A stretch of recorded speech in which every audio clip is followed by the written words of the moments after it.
Okay, so this is an example of how to enter equations into your graphing calculator and find the intersection point. So first you want to go to the y equals menu and enter in your two different equations into y1 and y2. So our first one is x plus 1, and the second equation is negative 2x plus 4. So you have to use this sign down here, the negative 2x plus 4.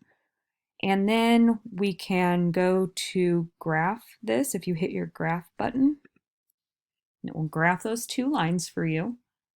And then if you want to, if you can't see those two lines, then you may need to go in and adjust your window. Mine was set on the standard negative 10 to 10, so these graphed nicely onto that.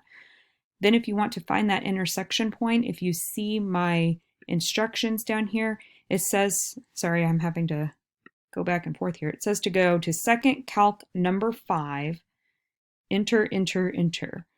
Okay, so you have to hit your second button here, and then calc is on top of the trace. It's a second function, so I hit second trace, which is calc. And I want to choose number 5 for intersection. I want to find the intersection. And then basically when you're hitting enter, it's asking you, do you want to use this line? Do you want to use this line? So you're saying, yes, I want to use that line. Yes, I want to use the other line. It asks you to guess, but we just hit enter one last time, and then it tells us that intersection point. So notice it told me in this case that the x was 1 and that the y was 2. So you're certainly able to do intersection points on your graphing calculator. What I would expect you to show is, or tell me that you're doing it on the calculator and tell me the steps that you took to do that.